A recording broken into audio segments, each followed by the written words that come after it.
I'm in bioarch here at the university, and our interest in bioarch has been in really trying to bring together archaeologists, biologists, and chemists, and we've kind of done that. We've been here 10 years, we've got that done.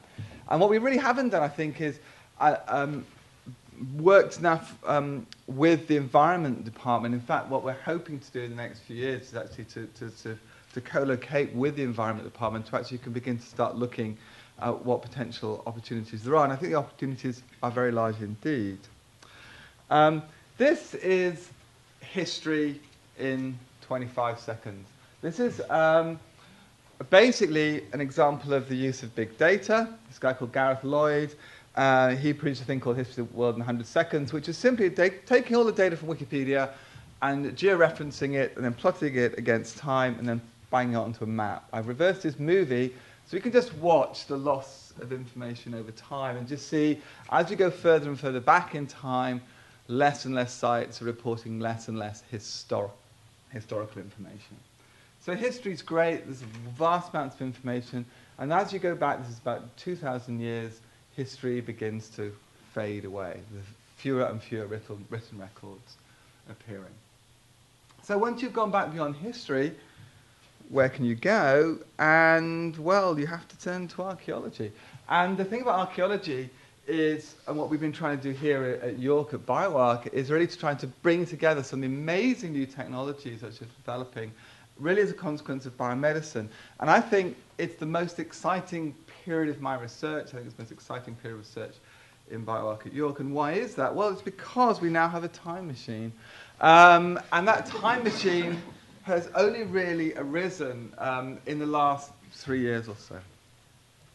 What is that? I'm skipping this one. I wasn't supposed to be there. Yeah, what is a time machine? Well, the time machine is the fact that we are able now to recover molecular information from lipids, from proteins and DNA with extraordinary fidelity, speed, and a massive reduction in cost. In the case of DNA, these chips shown here in this Illumina chip on your right are able now to identify multiple examples in excess of 1 million individual differences in genetic markers, things known as single nucleotide polymorphisms, in the human genome. We don't know what many of these things mean, but the point is now we can accumulate this data. And this lady, Anna Wojcicki, married to somebody whose face you probably are familiar with. She owns a company, and rather like her husband's company, they gather vast amounts of data. They do it very cheaply, and then they actually they mine your data to learn useful things, and they release patents on various genetic traits linked to these various SNPs. So for $99, they will match over 1 million different sites and mutations on your genome. Extraordinarily cheap technology using these Illumina chips. What that has meant is that as the amount of information that we can acquire gets denser and denser, I've got examples here of 2 cattle genome chips, one which does 3,000, one which does 50,000, one which does 700,000 cattle SNPs. We can get more and more information. And every individual, you're a population of your ancestors, and that information becomes more and more detailed the more and more SNP markers that you can see. And you can begin to build up a greater patterns of understanding about you as a population rather than you as an individual, and therefore understand more about your ancestry. And what's happened in archaeology in the last 3 years is that people are beginning to use these technologies in a way which was simply unthought of before. I mean, we have increased the amount of knowledge per sample over 1 million-fold in the last 3 years. This is just an example with modern data, modern human genomic data, but I think it's fascinating. This is simply plotting, this is only, I think, 50,000 SNPs from multiple individuals, and just plotting their genetic distance. These are the first and second principal components. It only actually explains 4% of the data maximum, but what it does show is a remarkable geographic signal lurking, even in modern-day populations, in genetic differences. It's not that surprising. You're generally going to be related to people who live relatively close to you, and you're going to interbreed with those individuals. So as a consequence of that, there is genetic structuring. And this is genetic structuring for modern populations. But what has struck researchers looking at this is how many of these variabilities are actually linked to events in the past. And so this is an example from 23andMe of some of the traits that they are able to detect. Not that many, given the fact that looking at over 1 million SNPs. But for instance, here's one example, bitter taste perception. And 50,000 years ago, we can now begin to say things about the way that people interacted with the past based on that kind of information. So this is Carlos Lasella Fox sitting at the excavation of El Sidron. This is a Neanderthal site. It's dated now about 49,000, 50,000 years ago. And at that site, Carlos has been able to identify the fact that these Neanderthals had the bitter taste perception marker, so they could taste bitter. And then Karen Hardy and Stephen Buckley and the team at York actually began to look then into the mouths of these individuals. And since these Neanderthals, these particular Neanderthals were bitter tasters, what we then did is we actually looked to see what we could find from the calculus on these Neanderthals' teeth. And we found, first of all, the fact that there were starch granules in the teeth. We could tell that these individuals were eating plant foods. But also we could find various lipid markers. And this particular lipid marker here is a lipid marker associated with chamomile. And so it's kind of odd that these Neanderthals would choose to take chamomile. Why was chamomile appearing in their teeth? And so the most prosaic explanation of this was the fact that the Neanderthals, despite the fact they probably wouldn't like the taste of these plants, were taking them perhaps because they understood the medicinal properties of these plants. And this begins to make us think again about the way maybe that Neanderthals interacted with the environment around them.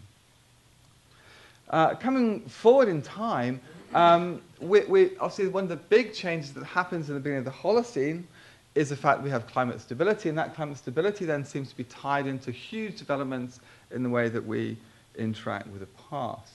And it's always been thought that pottery was one of the innovations that arrived to transform us from these hunter-gatherers here to these farmers who are now settled. They're forming housing, groupings, they're preparing food in more complex ways, they're domesticating animals. However, research by Ollie Craig here and others have begun to push back our earliest dates of pottery. And what we're now seeing is that actually pottery is appearing before the Holocene. So it's actually appearing actually in a point of climate instability, not at a point of climate stability. And what Ollie Craig has been doing is looking at Jomon pottery from Japan.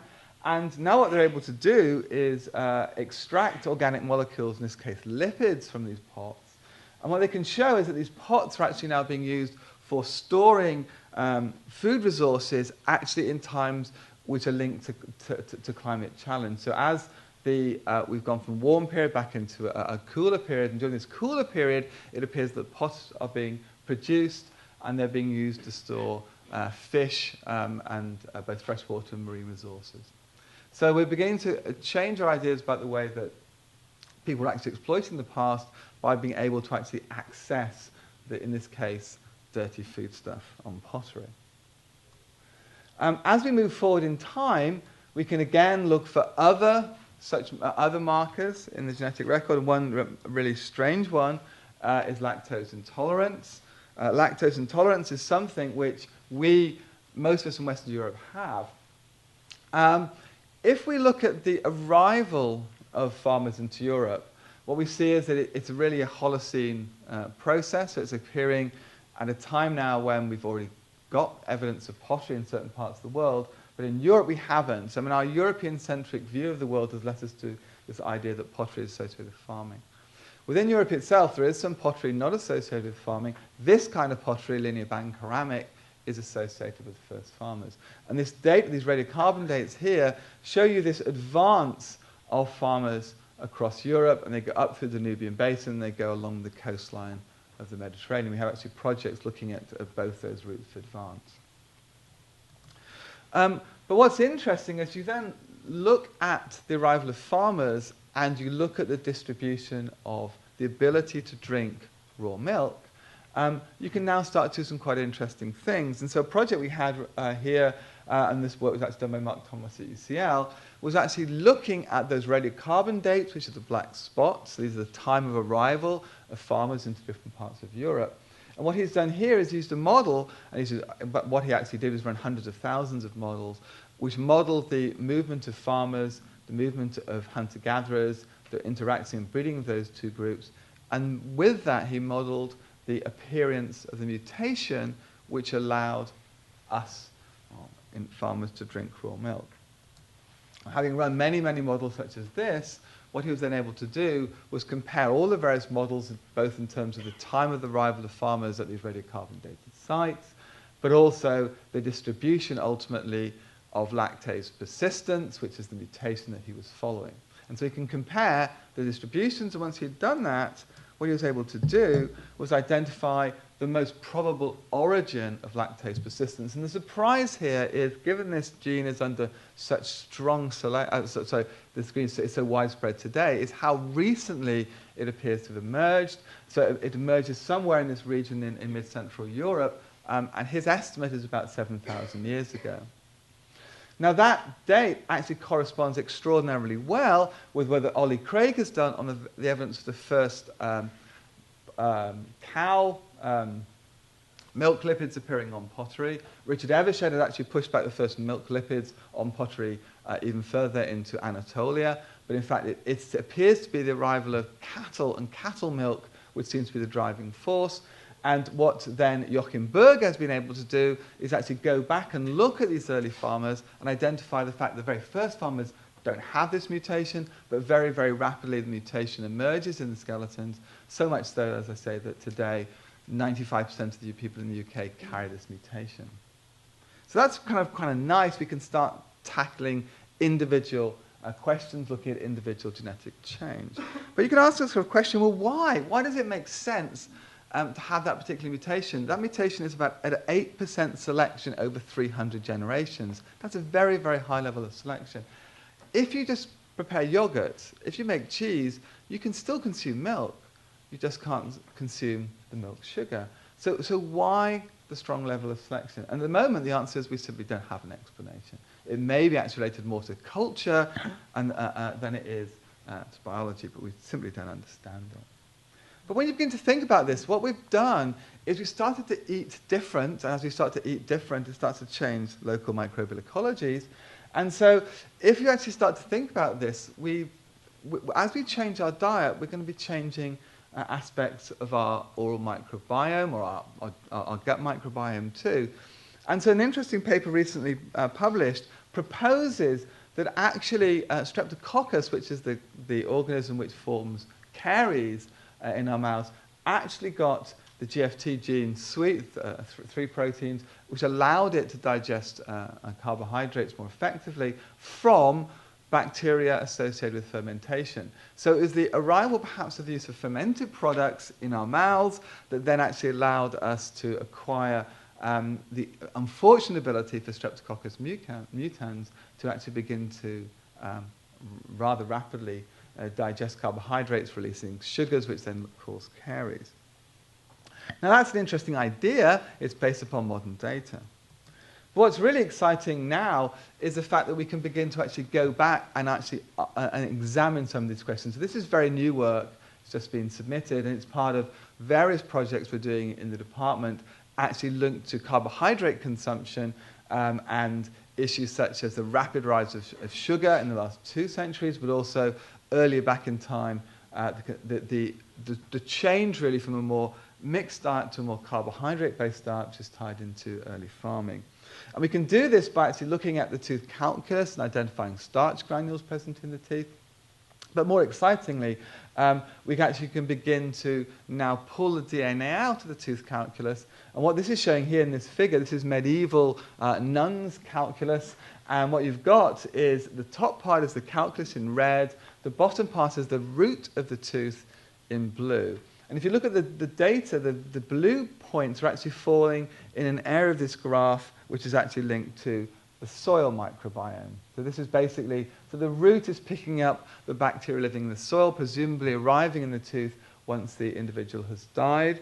this female has died. But the calculus is actually plotting very, very closely to the modern human oral microbiome. What we've managed to do here is entrap in the calculus the microbiome of this individual that died 1,000 years ago. And what we can then begin to do is begin to explore that microbiome and begin to understand how that microbiome has evolved. And so far, this is very early work.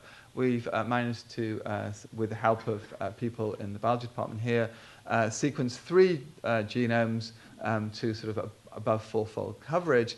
And what we're interested in looking at here is the way that those organisms are changing over time, not only the population structure, which another group has also published on, showing dramatic change in population structure of the oral microbiome as a consequence of changes in diet, but also actually the organisms themselves and seeing how their genes are being rearranged and which elements they're losing and gaining. So, for instance, what we are finding within this at the moment is that some of these organisms lack antibiotic resistance present in those same organisms today.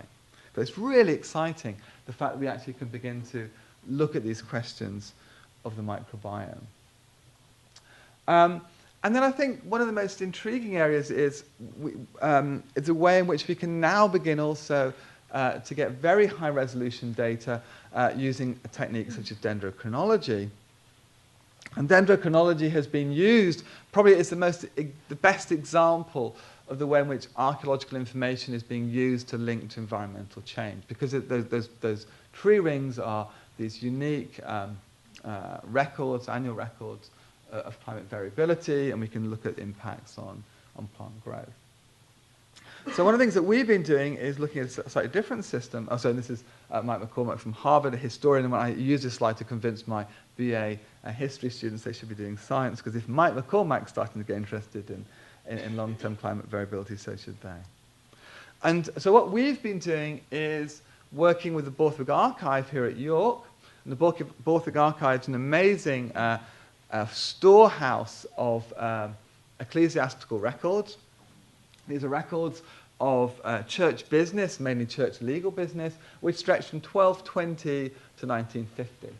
And actually, we know we've been traveling up and down the country and talking to various county archives and ecclesiastical archives, because all up and down the country, there's vast amounts of legal documentation stored, carefully conserved in archives. Now, what's interesting about that, then, is these legal documents are all dated. They have to be dated because all of these archives are simply telling us about who owns what and what it's worth. And that's all that's in these documentation. But this documentation, we have multiple records from a single year all bound together. And then we have shelves upon shelves. This is just one. This is the Archbishop's Register. And this is the various shelves and shelves and shelves of documentation. We were down in the Norfolk County Archive 2 weeks ago, and they have 12 kilometres worth of shelving of this kind of record. But what's interesting about that record is it's got this same chronological resolution as we have from dendrochronology. So we can, for instance, see here in dendro, we have this nasty change in climate, and the tie that climate change of famine and pestilence and revolt. But this record is not written on paper, it's written on the skins of animals. And so if we actually think about this, this is really interesting. I mean, this is modern-day rank orders of breeds, and what's happened in modern-day farming is that we've lost a vast number of breed types. We're ending up with, for instance, a huge dominance of Holstein Friesian cattle. Now, it is estimated that the total population size of those Holstein Friesian cattle, which are existing on almost 130 countries, is only about 100 animals. Why is that population so low? It's so low because they all have the same fathers, because of now highly controlled breeding. So what we've done is we've lost vast amounts of genetic diversity in the recent past as consequence of breeding. This is, it's not very clear, it's a map of Britain, and this is an estimate from Michael Ryder of the distribution of flocks in 1800s. We didn't at that moment have very detailed breed books. This guy, Robert Bakewell, who lived from 1725 to 1795, appears to have, based on historical data, a dramatic impact on the distribution of flocks in the UK. And what he's doing is he discovers, basically, it's probably linked to the breeding of hounds, he inbreeds and he inbreeds and he inbreeds. And he comes up with this thing, the Leicester Longwool. And this becomes incredibly successful, and he flogs it all over the place, and everyone starts to buy Longwools. And this is happening in a very short space of time. If we take parchment from the Borthwick Archive from the 1730s and 1790s, and we look at the genetics of this parchment, what we see is that in the 1730s, this is basically the black blobs are modern breeds. This is modern breed data. We're just basically aligning genomic data from the parchment to modern breeds, which is at the moment rather limited. I have to say it's only 50,000 genetic markers. What we can then do is we can see what happens between the 1730s and 1790s. Suddenly, this Leicester Longwool, this is Leicester Brob there, has taken over. So in a short space of time, everything is looking like Leicester. So it looks to us that this is an illustration of where we can begin to use the parchment to actually begin to look at impacts of the way that animal breeders are changing flocks over time. And this is just looking at a larger scale, broad scale. Now we're looking at from the year 1900 to year 2000. And this is actually not looking at genetics. This is simply looking at parchment quality. This is how well the parchment was being made. This is based upon where we can use actually protein mass spectrometry to identify damage of the parchment caused by the process of liming. So you can see that parchment's been made very well in ecclesiastical houses before the 14th century. And then what we notice is a kind of declining quality here. Now, why that declining quality occurs, we don't know, because I only observed it last night. This was being plotted up this morning as I was sitting in the back. But what I've done is I've plotted against the wool exports from the UK here. And what we can see is a dramatic drop in wool exports, which is actually tied in partly with 100 Years' War. But it's kind of intriguing what's going on here, because this is that really bad climate event here. And so what we might imagine we might be seeing here, this is all, by the way, sheep parchment, is the fact that actually we're looking at impacts of major disease episodes that happen in this time, but also then episodes like the plague, which impact upon population diversity. And hopefully, as we begin to get genetic data, we're just starting this week as a detailed genetic analysis at decadal interview across this period, we can begin to piece apart where the animal's responding, where we're responding over time. So yeah, in summary, I think we're in an incredibly exciting time in archaeology. We now have this ability to travel back in time, to look at old teeth, to look at old pots, to look at old animal skins, to recover DNA and proteins and lipids from bone. So I think in terms of what we can do with the environment, we now have this resource available, and I think the question is not what we've done, but where do we want to go? Okay, thanks very much.